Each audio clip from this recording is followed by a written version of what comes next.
Good evening, everybody. I'm back, at least on screen anyway. Turns out I'm not really good at honoring my word when it comes to poetic pauses. I still kept writing even after NaPoWriMo came to an end. But now I'm totally back to full speed. I hope everyone's doing okay. So for this week's video, the poem that I'm going to read is based off a prompt of another fellow gatherer, Isabelle Correa. This prompt came at the end of a Instagram post from Only Poems magazine, which she was featured in, and the slide and the penultimate slide of the post has the prompt where I write about something that I was once made to feel ashamed of.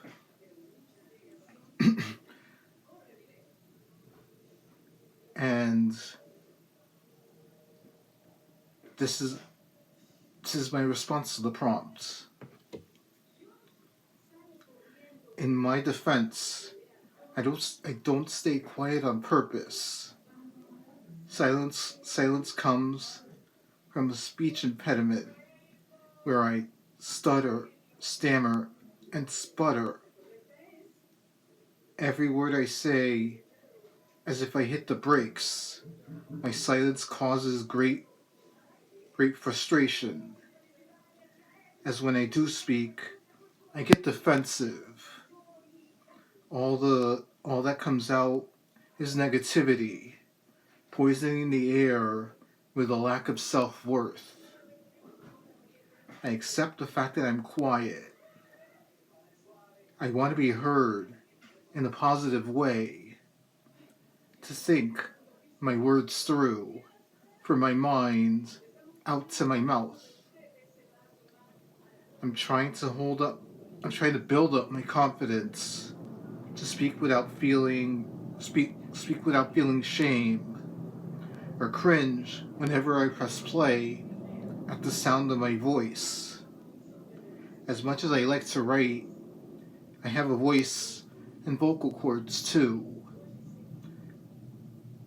I need to use them more often. I have so much more to say. So yeah, it wasn't that difficult for me to pick my voice as something that I'm in defense of, as my speech impediment was one of the many complications that cerebral palsy brought on, and even with the fact that I had speech therapy in elementary, middle, and high school, like the other complications of cerebral palsy, it's something I'm gonna have to deal with for the rest of my life. And it's the reason why I tend to stay quiet most of the time, because as you can clearly hear, I'm like a car hitting the brake pedal. My words start and they stop, to the point where I would be having conversations with my sister when we were kids, and when I struggled to get the words out, she would remind me Oswald, full sentences. So it's not to blame her or anyone for this. It's just the fact that I have the I have difficult. I have difficulty speaking, and that's pretty much why I turned to writing, because the words seem to come out a lot easier when I write them or type them than I do when I speak. And when I do speak, half the time I'm struggling to like find an opening to get in the conversation. As witnessed Monday evening when I went to see Maria Giesbrecht, my friend, fellow poet, and the head of Gather, at her book signing on Monday night. I was nervous to speak the entire night because I feared I was going to trip over my words and make a complete ass of myself the entire way. And it was just a matter of me finding the right subject to enter the conversation. For the fact that I have to defend my speaking patterns, like, I've accepted the fact that, okay, I'm not going to be able to, like, speaking clearly, it's not going to happen. Like, at best, like, it'll be like the thoughts are all there, the intent and the thoughts are all there. It's just going to come out always in a hesitant tone of voice, whether it be in conversation, trying to read poems at open mics, or on writing calls, or here where I'm just speaking to myself and the camera.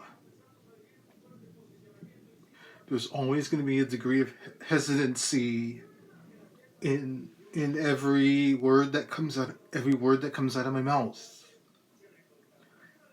and it is detrimental to being, because I use it as my excuse to not,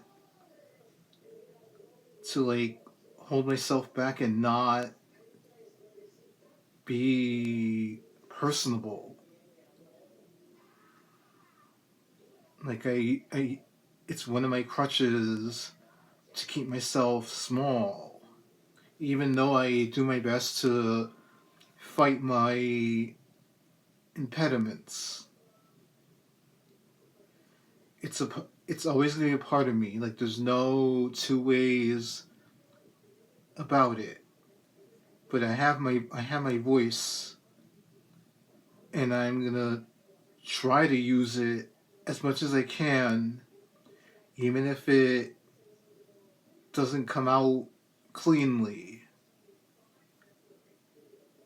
because there's more to me than just merely the words that I put out into the world. I do have so much more to say than that. Well, everyone, that's it for this week's video. I hope all of you have a wonderful weekend, and I'll talk to you guys again next week. Good night, everybody.